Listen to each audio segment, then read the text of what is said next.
अजीज दोस्तों नमस्कार। अजीज दोस्तों, पाकिस्तान में अब चूंकि रमज़ान नेक्स्ट वीक से शुरू हो रही है, तो पाकिस्तान में चीज़ों के भाव डबल ट्रिपल हो रहे हैं। यहाँ लंदन में टेस्को और सेंसबरी और जो सुपरमार्केट्स हैं वहाँ पे रमज़ान डिस्काउंट के बोर्ड लग गए हैं। ये काफिर देश है, रमज़ान डिस्काउंट के बोर्ड लग गए हैं और चीज़ें सस्ती कर रहे हैं मुसलमानों के लिए। और पाकिस्तान इस्लाम का किला, वहाँ पे चीज़ों के भाव बढ़ रहे हैं और डबल ट्रिपल हो गए हैं। रमज़ान में आम तौर पे ये होता है कि जब इफ्तारी होती है, रोज़ा ख़त्म करते हैं शाम को, तो फ्रूट खाया जाता है। खाने बहुत ज़्यादा बनते हैं, समोसे, कबाब, ये वो, बिरयानियाँ, वो सब चीज़ों के भाव डबल ट्रिपल कर दिए। ऐसे में कुछ मेमन जमातों ने बचत बाज़ार लगाए।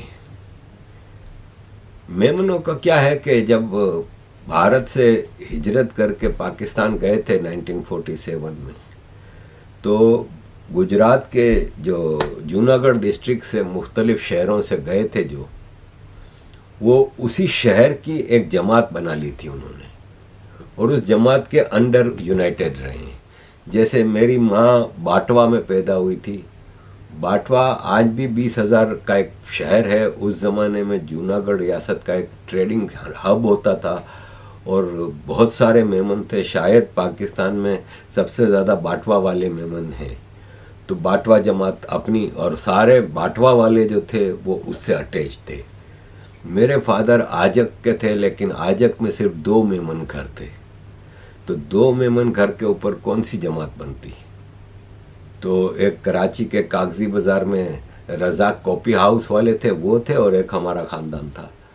तो हमारे बड़ों ने रिक्वेस्ट की बाटवा जमात से कि आप हमें अपनी जमात में शामिल कर लें। तो हमें फिर उन्होंने बाटवा जमात में शामिल कर लिया। तो हम भी बाटवा वाले एक तरह से हो गए, फ्रॉम बोथ साइड। इसी तरह कुतियाना जमात वाले हो गए, वो कुतियाना शहर से आए थे। दोराजी जमात वाले दोराजी से आए थे। उपलेटा जमात वाले उपलेटा। सबकी अपनी अपनी जमातें हैं। और वो जो कहते हैं ना कास्ट सिस्टम, और ये वो मौजूद है। यानी आप ये देखें कि मेरी माँ की जब शादी हुई मेरे पिताजी के साथ, तो मेरे पिताजी आजक के थे, लेकिन थे तो बाटवा जमात के ही मेंबर ना। तो मेरे मौसा जो हैं, बड़े मौसा, मेरी बड़ी खाला के हस्बैंड, उन्होंने कहा कि मैं शादी में नहीं आऊँगा, क्योंकि ये तो गांव वाला है। मेरे बाप को कहा कि गांव वाला है। बाटवा वाले अपने आप को शहर वाला कहते थे और हम गांव वाले थे। ज़ाहिर है, हम आज भी, हमारा गांव छोटा सा गांव है, 200-250 का आजक। और 1977 तक ताल्लुकात नहीं थे बड़ी खाला से। बहनें आपस में मिलती थी नानी के घर पे, एक दूसरे के घर नहीं जाती थी।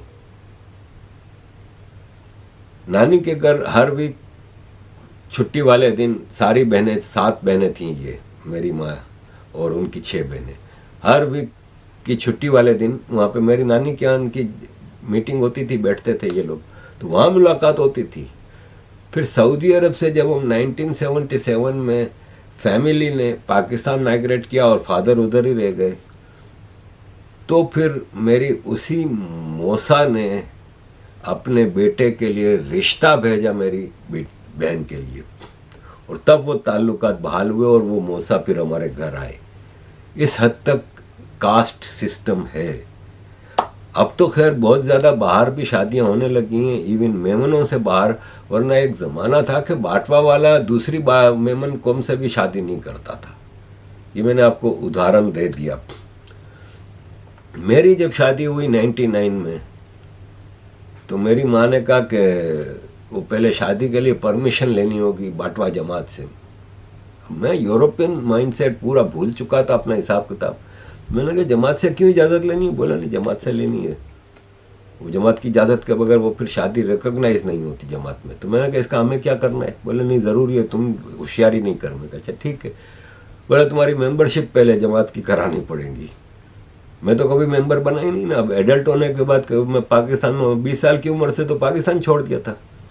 फिर मेरी मेंबरशिप कराई गई और फिर ये हुआ। और बाद में तो अच्छा, हमारे यहाँ क्या होता है कि मैट्रिक करे ना कोई बाटवा वाला, तो उसको जमात का एक एनुअल प्रोग्राम होता है, उसमें सर्टिफिकेट वगैरह दिए जाते हैं। तो ग्रेजुएशन पे मेडल दिया जाता है और ये सब चीज़ें। तो मैं जब मेयर बन के गया ना, तो बाटवा जमात वाले बहुत खुश कि हमारा बाटवा वाला तो हर प्रोग्राम में मुझे इधर उधर जमात में बुलाते थे, इधर बुलाते थे। कोई छोटा मसला हो तो मुझे वो कर लेते थे, ईद पे, बकरा ईद पे, ये वो। तो इनका एनुअल जो प्रोग्राम था, तो उसमें मुझे चीफ गेस्ट के उस पर बुलाया। ये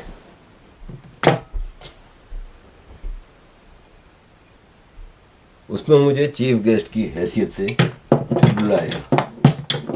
तो मैं तो बीकॉम का एग्ज़ाम देके पाकिस्तान छोड़ के चला गया था, फिर कभी डिग्री निकलवाई नहीं। तो मुझे मेडल शेडल तो कभी मिला ही नहीं ना, मैं रहा ही नहीं। तो मेरी माँ को उस प्रोग्राम में किसी ने पूछा कि तुम्हारे बेटे को मेडल मिला? तो मेरी माँ ने कहा कि मेडल तो सबको मिलते ही रहते हैं, मेरा बेटा आज मेडल बांट रहा है। तो एनीवे, मुफ्त बचत बाज़ार बाटवा वालों ने बनाए। उसकी लिस्ट भी मैं देख रहा था कि दाल इतने की और आटा इतने का, बहुत सस्ते में सामान दे रहे हैं, 25% डिस्काउंट दे रहे हैं। शर्त यह है कि आप अपनी बाटवा जमात का कार्ड लेके आओगे। यानी चैरिटी में भी डिस्क्रिमिनेशन। मैंने कुतियाना जमात वाले, वो हम कराची में जहाँ रहते थे, हमारे घर के बिल्कुल सामने कुतियाना स्कूल था। कुतियाना जमात वालों की भी मैंने ये पब्लिसिटियाँ देखी। उसमें था कि आप कुतियाना जमात का कार्ड लाएं, और वही स्कूल का एड्रेस था कि इस स्कूल में बचत बाज़ार लगेगा। ओखाई जमात वालों का आया कि हम फ्री किचन, पता नहीं क्या है। हर जमात अपनी जमात के लिए ही करता है। कास्ट सिस्टम की बात करते हैं ना अक्सर भारत में, तो पाकिस्तान में यहाँ तक है। सैयद और ये सब चीज़ें तो अलग, शिया सुन्नी भी अलग, इतना डिवीज़न है कि मैं बता नहीं सकता। आगे बढ़ते हैं अजीज़ दोस्तों, ये लास्ट ईयर आपको याद होगा कि पाकिस्तान ने धूम धड़क्के से ऐलान किया था कि हमारी ल्यूनर रोवर चांद पे भेजा जा रहा है। पाकिस्तान पहला इस्लामिक मुल्क के फलान है, ढुमकान है।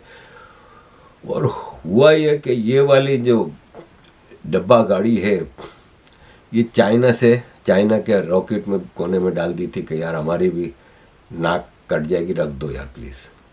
तो वो लेके गए, वहाँ से ये तस्वीरें भेजेगा और ये करेगा और वो करेगा, और भारत को हम ये दिखा देंगे कि भारत से पीछे नहीं हम। आज 1 साल होने को आया, मुझे कोई तस्वीर तो नज़र आई नहीं, कोई पिक्चर ल्यूनर रोवर की तरफ से आई नहीं। अजीज़ दोस्तों, पाकिस्तान के army chief dictator Asim Munir London आए हुए हैं। आपको बताया था कि किस तरह ब्रिटिश इनकी स्वागत कर रहे हैं और सब कुछ है। यहाँ पे एक वकील हैं माइकल पोलाक, बैरिस्टर हैं। इन्होंने पाकिस्तानी डायस्पोरा की तरफ से एक फॉर्मल रिक्वेस्ट आई है, जिस पे इन्होंने अटॉर्नी जनरल ऑफ यूके को कहा है कि आसिम मुनीर इस वक्त इंग्लैंड में हैं और इनके जो क्लाइंट्स हैं उनके पाकिस्तान में उन लोगों के ऊपर बहुत ज़्यादा अत्याचार हुआ है और इस्लामाबाद में इन लोगों को गोलियां मारी गई हैं। और मेरे पास इनफ एविडेंस है ये साबित करने के लिए कि जनरल आसिम मुनीर है ना, ये इन सब चीज़ का रिस्पॉन्सिबल है। तो इसको गिरफ़्तार किया जाए और इसके ऊपर केस चलाया जाए। अजीज़ दोस्तों, आसिम मुनीर ने कहा है कि इस्लाम दुनिया का पहला मज़हब है जो औरत को रेस्पेक्ट देता है, इज़्ज़त देता है। आसिम मुनीर बलोच औरतों को, सिंधी औरतों को, मुहाजिर औरतों को, पख्तून औरतों को और पीटीआई की पंजाबी औरतों को शायद ना औरत समझता है ना मुसलमान समझता है, क्योंकि इसकी फ़ौज तो इन लोगों की कोई इज्जत नहीं करती। इनके साथ जो सलूक करती है वो तो दुनिया में कहीं नहीं होता। और ये हाफिज साहब हैं जो इनकी फौज ये सब कर रही है। दूसरा ये कि इस्लाम ने औरत को रेस्पेक्ट देने वाला पहला मज़हब है। मैं ये पूछता हूँ कि इस्लाम ने तो औरत को कुछ भी करने से रोक दिए, जबकि इस्लाम आने से पहले प्रॉफिट ने जो शादी की थी खदीजा से, वो खदीजा एक बिजनेस वूमेन थी, प्रॉफिट उसके पास जॉब करते थे। ये जो हमें कहानियाँ पढ़ाई जाती है ना कि बेटियों को पैदा होते ही मार दिया जाता था, दफन कर दिया जाता था, तो फिर वो सारे अरब 4-4 शादियाँ कहाँ से करते थे? वो लड़कियाँ कहाँ से आती थी? सवाल ये है कि खदीजा बिजनेस वूमेन थी इस्लाम आने से पहले। इस्लाम ने तो बिजनेस करने से, इस्लाम वो है जो आज तालिबान कर रहा है। ये इज्जत और डिग्निटी दी है इस्लाम ने। आसिम मुनीर मेरे सामने बैठ जाए ना, मैं साले को नंगा करके रख दूँ। जो डिस्क्रिप्शन कुरान में दी गई है इस्लाम की, टोटल शरिया नाफिज है अफगानिस्तान में। ये है इस्लाम, ये है इज्जत और डिग्निटी जो इस्लाम ने दी है कि पर्दे में, बुरके में, डब्बे में बंद करके घर में बंद कर दो। भूखी मर जाओ, बाहर नहीं निकलोगी। काम काज करने की इजाज़त नहीं दी, खेल कूद की इजाज़त नहीं दी। क्रिकेट नहीं खेल सकती अफगानिस्तान की लड़कियां, जबकि इस्लाम के आने से पहले तो औरतें बिजनेस करती थी, काम काज करती थी। कुरैश के कबीले के सरदार थे अबू सुफियान, हिंदा पावरफुल पॉलिटिशियन थी। इस्लाम ने तो औरत को बंद कर दिया। दुनिया की आधी पॉपुलेशन औरतों पे है। तो एनीवे लंबा टॉपिक है, किसी दिन इस पे आपको डिटेल में बताऊंगा। अजीज दोस्तों, इसाक डार साहब मिले हैं एंटोनियो से, यूनाइटेड नेशंस के जनरल सेक्रेटरी से, और उनसे कहा है कि हमें आपकी मदद चाहिए क्रॉस बॉर्डर टेररिज्म जो हो रही है अफ़गानिस्तान से, उसको रोकने के लिए। और अफ़गानिस्तान से उन्होंने कहा है कि आप मेक श्योर करें कि क्रॉस बॉर्डर टेररिज्म पाकिस्तान में जो हो रही है काबुल की तरफ से, वो बंद की जाए। मुझे बड़ा अच्छा लगा। यही चीज़ भारत आपसे कहता रहा है। क्रॉस बॉर्डर टेररिज्म दुनिया में कहीं भी अगर आप सुने ना, तो आपको 2 मुल्क याद आएंगे जहां से क्रॉस बॉर्डर टेररिज्म होती है। जबरदस्त यही 2 कंट्रीज हैं जहां से क्रॉस बॉर्डर टेररिज्म इनका part and parcel of their foreign policy है। एक है पाकिस्तान, जिसकी 50 साल की हिस्ट्री है, जो कि भारत और अफगानिस्तान में क्रॉस बॉर्डर टेररिज्म करता आया है। एविडेंसेस मौजूद हैं। पाकिस्तान के अंदर क्रॉस बॉर्डर टेररिज्म अभी तक किसी ने नहीं की, कोई एविडेंस मौजूद नहीं है, इनकी सिर्फ बकवासियात हैं। और दूसरा कंट्री आप सोच रहे होंगे तो तुर्की है, जो जॉर्जिया में, सीरिया में क्रॉस बॉर्डर टेररिज्म करता है। आज जो यूरोप में जो सीरियन रेफ्यूजीज का इन्फ्लक्स है, ये सब इधर से आया है, तुर्की से। इसको भी क्रॉस बॉर्डर टेररिज्म ही कहा जाएगा। तो ये 2 कंट्रीज हैं जो क्रॉस बॉर्डर टेररिज्म करती आई हैं। पाकिस्तान, कार्मा इज ए बिच, और ये है कार्मा कि आज तुम कह रहे हो कि तुम्हारे यहाँ क्रॉस बॉर्डर टेररिज्म हो रही है।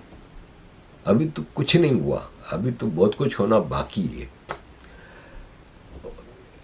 ये है ना, देखें ऐसे को पाकिस्तान ने आगे क्या हुआ, ये लेक्चर दे रहे हैं रोज, कौम का माइंड बना रहे हैं। सऊदी अरब गया था, सऊदियों ने पकड़ के 8 साल की कैद की सजा और 1000 कोड़े मारने का हुक्म दिया। 2-3 दिन कोड़े लगे, वो आर्मी यहाँ पे बेचैन हो गई कि हमारा तो ये लाल घोड़ा है। सऊदी अरब के आगे हाथ पांव जोड़े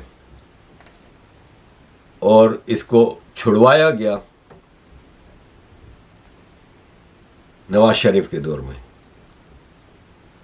इसको जबरदस्ती छुड़वाया गया, वरना इन्होंने कहा ये तो हमारा लाल घोड़ा है भाई, तो ऐसे ऐसों को पाकिस्तान आगे करता है और फिर कहता है क्रॉस बॉर्डर टेररिज्म नहीं करो। देखें अजीज दोस्तों, पाकिस्तान है ना, वो पाकिस्तान का फाइनेंस मिनिस्टर कहता है कि हम अपनी इंटरनेशनल स्टैंडिंग है ना वो खो चुके हैं, हमारी कोई औकात नहीं है। दो अल्फाज में ये कह रहे हैं कि हमारी कोई औकात नहीं है, हमें दुनिया में कोई भाव भी नहीं पूछता। और यही चीज़ बार बार शहबाज शरीफ कह रहा है।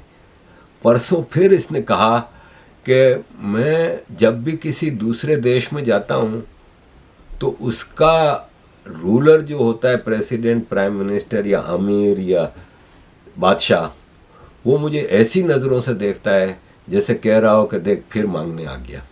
ये प्राइम मिनिस्टर ने पहली बार नहीं कहा है, कई बार कह चुका है, अपने हर तकरीबन जलसे में ये बात कह रहा होता है। ये है औकात। तो फिर जो क्रिकेट के मैदान में हो रहा है वो यही तो होगा ना। मैं पाकिस्तान इंडिया के मैच से पहले ज़रा ये बता दूं कि ये स्टीव स्मिथ है। ऑस्ट्रेलिया इंग्लैंड के मैच में एक बॉल थोड़ी सर से ऊपर गई या नहीं गई तो इसने ग्राउंड में बैठा, अपने उधर इस पवेलियन में बैठ के अपने बैट्समैन को इशारा कर रहा है कि रिव्यू लो। ये इल्लीगल है, बच्चा नहीं है ये, 10-12 साल से क्रिकेट खेल रहे हैं, 15 साल से, बच्चा नहीं है ये। इसने जो चीटिंग की थी, सैंड पेपर याद है ना, जेब में से सैंड पेपर निकाल के डेविड वार्नर ने दिया था एक फील्डर को कि बॉल को खींच ले, ये कैप्टन था उस वक्त। और इसके ऊपर जब फिर ये जब कैमरों से सारा नज़र आ गया और वो मैच भी हार गए। ये चीटर हैं, मुझे इसीलिए ऑस्ट्रेलिया के खिलाड़ी नहीं पसंद।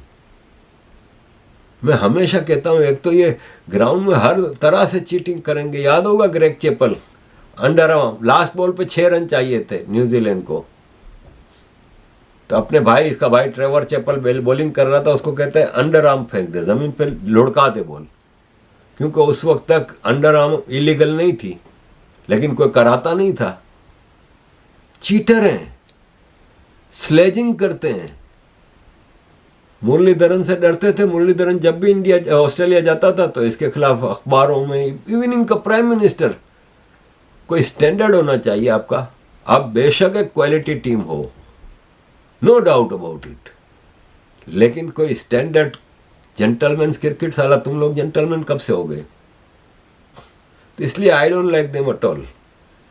इसके ऊपर पाबंदी लगी, 2 साल शायद इसको क्रिकेट नहीं खेलनी थी और इसके ऊपर कैप्टन बनने पे पाबंदी थी। अब ये पाबंदी हट गई, भाई साहब कैप्टन बना के भेजा इसको आईसीसी चैंपियंस ट्रॉफी में। मुझे जहर लगता है ये, इसको ब्रैडमैन के बाद का बेहतरीन बैट्समैन कहा जा रहा है, सब कुछ है, जहर लगता है मुझे। अजीज दोस्तों, पाकिस्तान इंडिया से मैच खेला और बुरी तरह से हारा। या तो ये हो ना कि आखिरी बॉल तक मामला गया या इंडिया तकलीफ में आ गया, तक किसी स्टेज पे इंडिया मुश्किल में नहीं लगा। रोहित शर्मा ने धड़ाकेदार ओपनिंग दी, जल्दी चला गया, ठीक है। फिर शुभमन ने और विराट ने संभाल ली चीज़ें। शुभमन गया तो श्रेयस ने आकर चीज़ें संभाल ली, श्रेयस गया तो फिर वो हार्दिक ने कहा जल्दी जान छुड़ा लो। कोहली टिकारा, 100 रन बनाए। पाकिस्तान के रोतू जो है ना, उनकी हाल ये था कि Shaheen Afridi second last over कराने आया ना, तो जितनी बॉलें बाकी थी उतने ही कोहली को, जितने रन करने थे जीतने के लिए, कोहली को सेंचुरी के लिए उतने ही रन करने थे। तो शाहीन ने 1 ओवर में 3 वाइड बॉल फेंकी और उसमें से 1 वाइड बॉल ऐसी फेंकी कि वो बाउंड्री तक जा रही थी, वो उसके खिलाड़ी ने रोक ली। उसकी कोशिश थी कि कोहली सेंचुरी ना कर ले। आप ऐसे मौके पे 3 वाइड बॉल 1 ओवर में कैसे कर सकते हैं? ये हैं इन रोतुओं का हाल। और पहले से धमाके, वो एक फरीद खान है, बड़ा ट्विटर वाला है, वो रखता है, रोज़ इसके बयानात आते हैं। उसने कहा पाकिस्तान जीत जाएगा, पाकिस्तान, मेरा बुकमार्क कर ले, मेरी ट्वीट को सेव करके रखें। रमेश राजा कहते हैं पाकिस्तान फाइटिंग टीम है, इंडिया को हराएगी। सबके दावे फेल हो गए। हिस्ट्री की, जहाँ तक मैंने पढ़ा है, हिस्ट्री की पहली टीम है होस्ट टीम जो पहले राउंड में निकल गई। और सिर्फ पहले राउंड में नहीं, ये पहले मैच में ही तकरीबन निकल गई थी, क्योंकि न्यूजीलैंड से इस बुरी तरह से आ रही थी कि लोगों को पता था कि इसमें क्वालिटी है नहीं। और आज 5वां मैच है पूरे टूर्नामेंट का। पाकिस्तान आउट हो गई है। अभी भी हिसाब किताब लगा रहे हैं कि न्यूजीलैंड इंडिया को हरा दे, नहीं सॉरी, इंडिया न्यूजीलैंड को हरा दे, बांग्लादेश न्यूजीलैंड को हरा दे, हम बांग्लादेश को भारी मार्जिन से हरा दें। अब इतने बड़े तुम लोगों के रन रेट के मसले बढ़ गए हैं कि तुम लोग सोच भी नहीं सकते आगे बढ़ने के। पाकिस्तान में ये वर्ल्ड कप, ये चैंपियंस ट्रॉफी छोटा सा एक टूर्नामेंट हुआ है।